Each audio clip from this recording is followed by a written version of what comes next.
말의 품격 이기주 1강 이청득심 들어야 마음을 얻는다. 1. 존중 잘 말하기 위해선 잘 들어야 한다. 옛말에 이청득심이라 했다. 귀를 기울이면 사람의 마음을 얻을 수 있다는 뜻이다. 일리가 있다.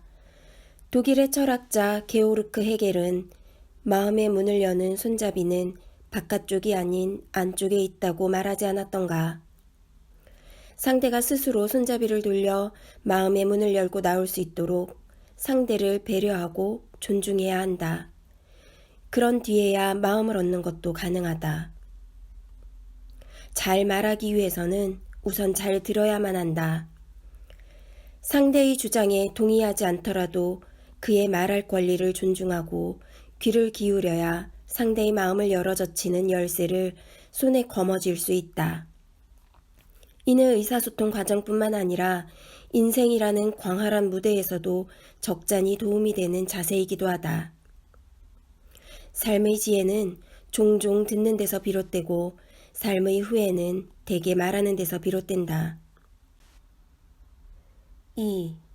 경청 상대는 당신의 입이 아니라 귀를 원한다. 경청은 듣는 일 가운데 가장 품격 있고 고차원적인 행위다. 우리가 타인의 음성을 듣는 행위는 큰 틀에서 보면 수동적 듣기와 능동적 듣기로 나뉜다.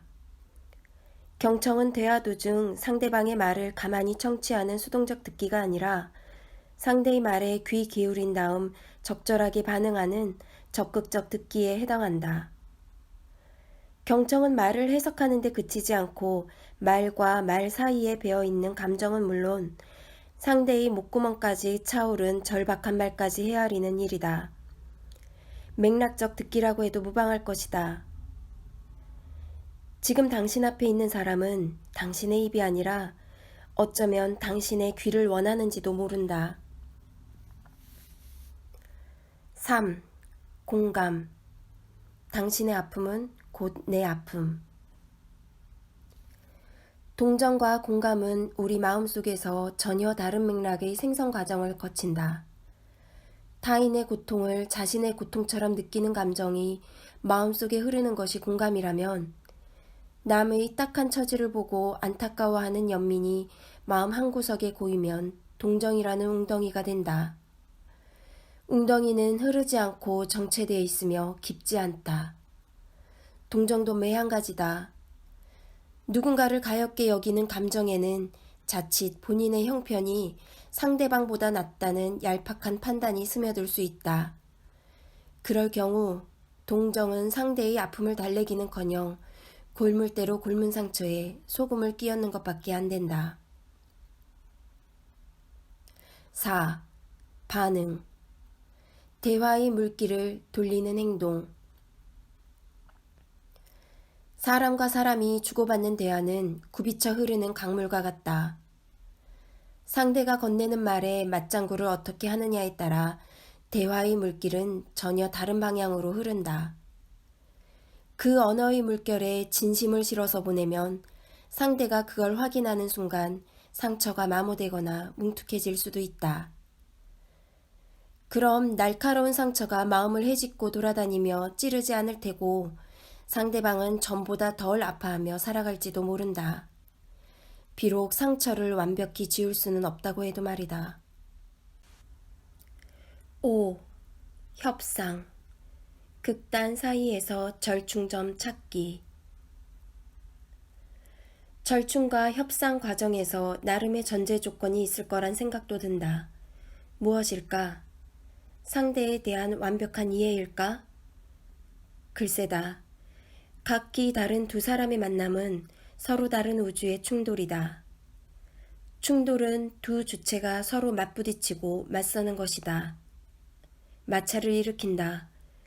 갈등을 낳는다. 나와 생각이 다른 누군가를 향해 내뱉는 내가 당신을 이해할게요 라는 말은 우리가 살아가는 현실에서 완벽히 뿌리내리기 어려운 게 사실이다. 오히려 갈등과 다툼질 앞에서 서로 이해하지 못할 수도 있다는 사실을 인정하고 받아들일 때, 그 사실을 업신여기지 않을 때 오해의 가능성은 줄어든다.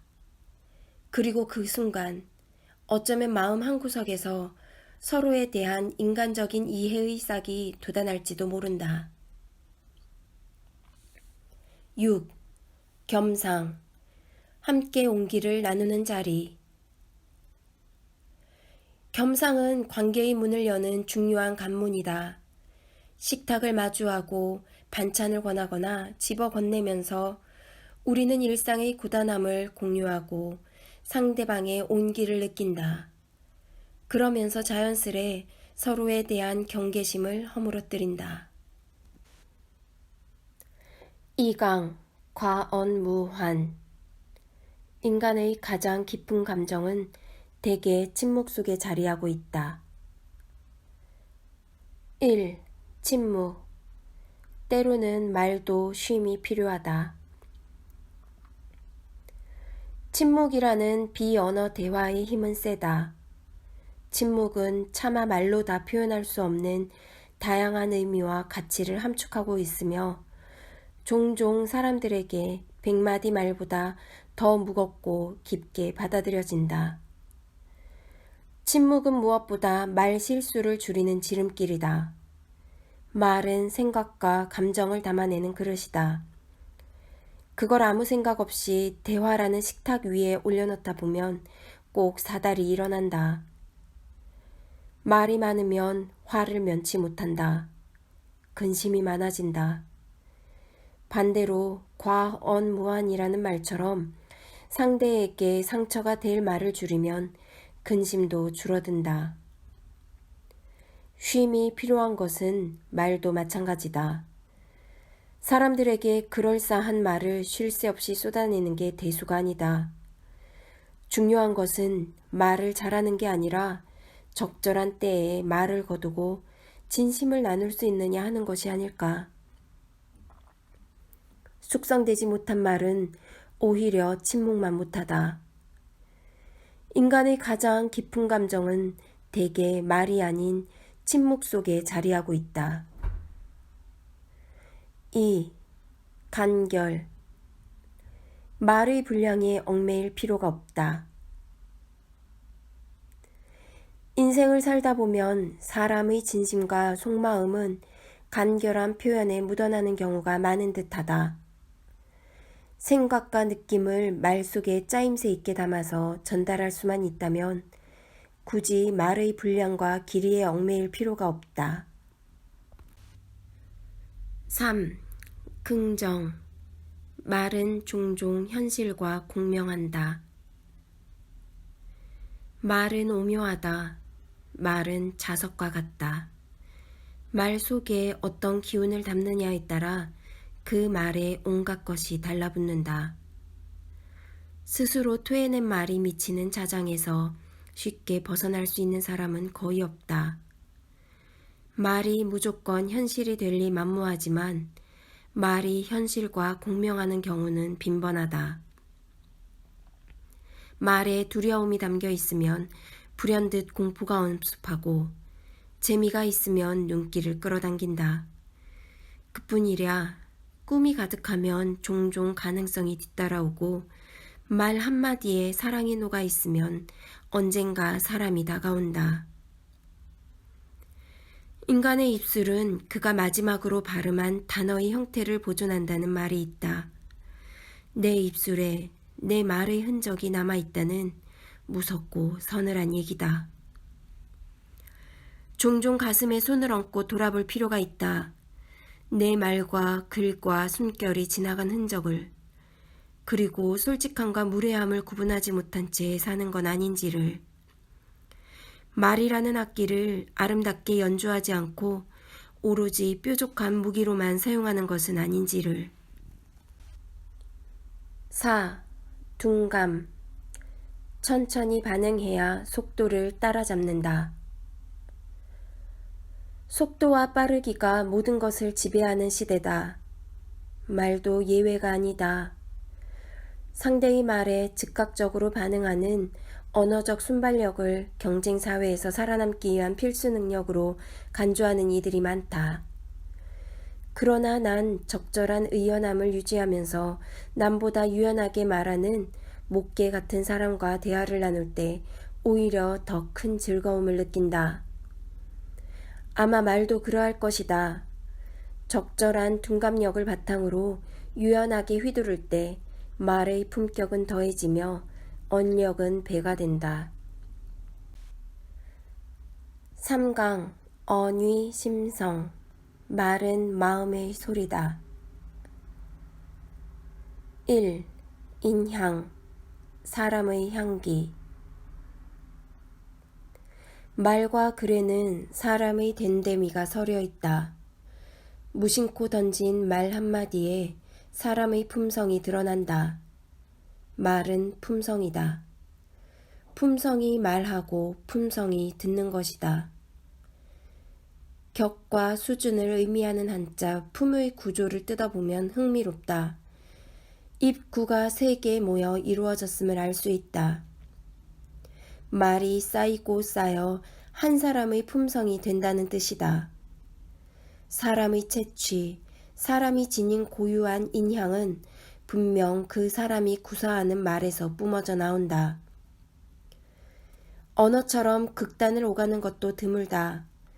내 말은 누군가에게 꽃이 될 수도 있으나 반대로 창이 될 수도 있다. 말은 한 사람의 입에서 나오지만 1000사람의 귀로 들어간다.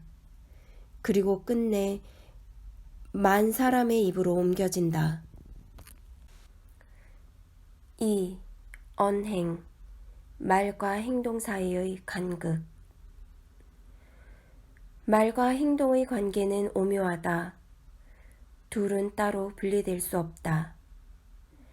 행동은 말을 증명하는 수단이며 말은 행동과 부합할 때 비로소 온기를 얻는다.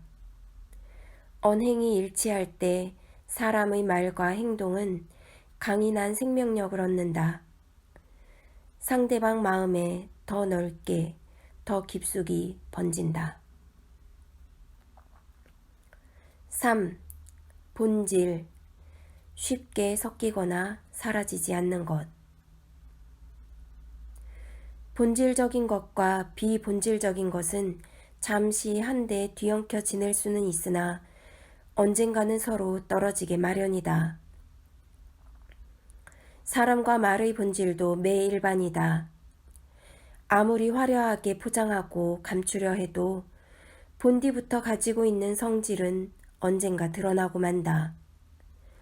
본성과 본질, 진심 같은 것은 다른 것과 잘 뒤섞이지 않는다. 쉽게 으깨어지거나 사라지지 않는다. 진실한 것은 세월의 풍화와 침식을 견뎌낸다. 말의 비법은 없다. 평범한 방법만 존재할 뿐이다. 그저 소중한 사람과 나눈 대화를 차분히 복기하고 자신의 말이 그려낸 궤적을 틈틈이 점검하는 것. 그리고 자신에게 어울리는 화법을 찾고 꾸준히 엄품을 가다듬는 수밖에 없다. 이유는 단 하나다. 말하는 기술만으로는 당신의 진심을 다 담아내지 못하기 때문이다. 4. 표현 언어의 무늬와 결을 다채롭게 언어의 무늬와 결을 다채롭게 사용한다는 것은 어쩌면 인생을 충실히 견디고 있음을, 더 나아가 지금 이 순간을 긍정적으로 살아가고 있음을 의미하는지도 모른다. 같은 말도 어떻게 표현하느냐에 따라 온도와 무게가 달라진다는 이치를 누구나 알고 있지만 아무나 실천하지는 못한다. 그만큼 어렵다. 하지만 어렵다는 이유로 내팽개쳐 두는 것도 곤란하다. 마음 깊은 곳에서 건져 올린 감정과 생각을 소중한 사람에게 전하는 순간 표현의 미숙함으로 진심을 전하지 못한다면 그보다 억울한 일도 없을 테니까. 물론 진심이라면. 5. 관계. 만드는 것이 아니라 쌓는 것. 인생은 작은 오해와 인연을 맺거나 풀어가는 일이라는 말이 있다. 다만 인생이라는 강은 단번에 건너뛸 수 없다. 사귐도 그렇다. 크고 작은 돌을 내려놓고 그것을 하나씩 밟아가며 이쪽에서 저쪽으로 차근차근 건너가야 한다.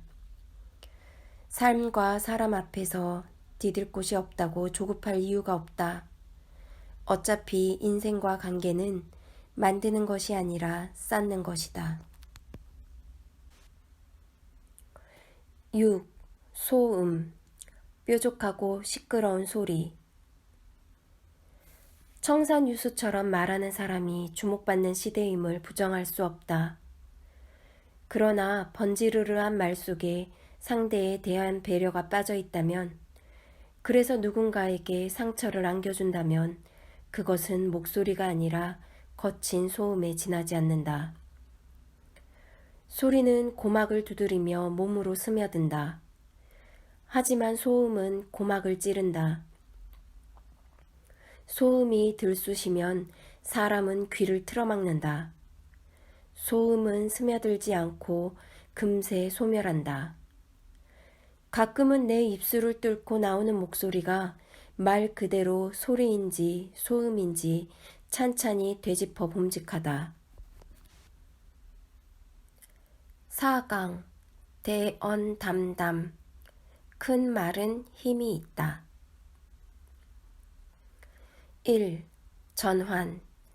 지는 법을 알아야 이기는 법을 안다. 지는 법을 아는 사람이야말로 책임을 지는 사람이다. 지는 행위는 소멸도 끝이 아니다. 의미 있게 패배한다면 그건 곧 또 다른 시작이 될 수 있다. 상대를 향해 고개를 숙이는 것이 아니라 상대방을 인정하는 방법이기 때문이다. 가끔은 멋지게 져줄 필요가 있다. 그렇게 접어든 길은 죽는 길이 아니다. 종국에는 그것이 가장 현명하게 사는 길이다. 2. 지적. 따뜻함에서 태어나는 차가운 말. 인간에게는 누구나 자존심이라는 급소가 있다.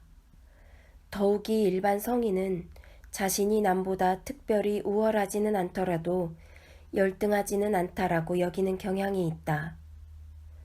자신의 존재 가치와 능력이 평균치를 웃돈다고 스스로 평가하는 것이다. 그 때문에 몸담은 조직이나 단체의 구성원들 앞에서 부당한 지적이나 모욕을 당하면 자존심이 몇 곱절 더 상하게 마련이다. 말이라는 흉기에 찔린 상처의 골은 너무 깊어서 좀처럼 봉합되지 않는다. 어떤 말은 그 상처의 틈새로 파고들어 감정의 살을 파헤치거나 알을 낳고 번식하기도 한다. 말로 생긴 상처가 좀채 사라지지 않는 이유도 여기에 있다. 누군가를 손가락질하는 순간 상대를 가리키는 손가락은 검지뿐이다. 엄지를 제외한 나머지 세 손가락은 나를 향한다. 세 손가락의 무게를 감당할 수 있을 때 비로소 검지를 들어야 한다. 타인을 손가락질하기 전에 내가 떳떳한지 좋게 세 번은 따져봐야 한다. 우리는 늘 타인을 지적하며 살아가지만 진짜 지적은 함부로 지적하지 않는 법을 터득한 사람만이 할 수 있는지도 모른다. 3. 질문. 본질과 진실을 물어보는 일. 말은 본디 침묵을 통해 깊어지는 것이지만 때로는 침묵을 깨고 상대가 좋아하는 것과 싫어하는 것이 무엇인지, 진심은 무엇인지를 질문을 통해 알아내야 한다. 그것이 질문의 본질이다.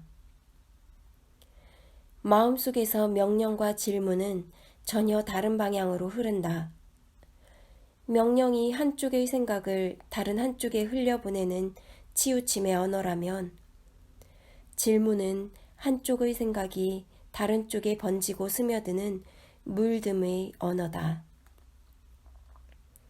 질문 형식의 대화는 청자로 하여금 존중받는 느낌이 들게 한다. 때에 따라 듣는 이의 자발적 참여를 끌어내기도 한다. 4. 앞날. 과거와 미래는 한 곳에서 숨쉰다. 과거와 현재와 미래는 같은 공간에서 숨쉬고 있다. 현재를 살면서 틈틈이 과거라는 거울을 들여다봐야 하고, 때로는 과거라는 사슬에 묶여 미래로 나아가지 못하는 건 아닌지도 돌아봐야 한다. 과거는 벽이 되기도 하고 길이 되기도 한다. 5. 연결. 두 사람의 공통점을 찾는 노력. 대화를 나눌 때 상대와의 공통점을 찾는 게 그리 특별한 기술은 아닐 것이다. 필요한 건 테크닉이 아니라 태도가 아닐까 싶다. 6. 광장. 이분법의 울타리를 뛰어넘자. 이른 봄에 골목이나 처마 밑을 지나다 보면 희끄무레한 잔설이 쌓여있는 것을 심심치 않게 볼 수 있다. 자연의 섭리가 그렇다. 햇빛 한 줌 들지 않는 곳에서 얼음이 저절로 녹을 리 없다. 빛을 쬐야 겨우내 언 땅이 풀린다. 사람 감정도 매한 가지가 아닐까 싶다.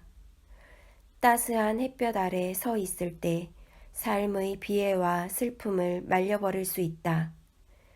그때 비로소 시들한 마음이 부풀어 오르고 꽁꽁 얼어붙은 가슴도 녹아내린다. 봄 기운이 바람에 실려온다 싶으면 컴컴한 곳에 눌러앉아 있지 말고 몸을 움직여야 한다. 몸을 솟구쳐서 울타리를 벗어나야 한다. 삶의 바깥쪽에서 서성이지 말고 삶의 한복판으로 걸어가야 한다. 광장으로, 볕이 드는 곳으로, 삶의 온기가 있는 곳으로.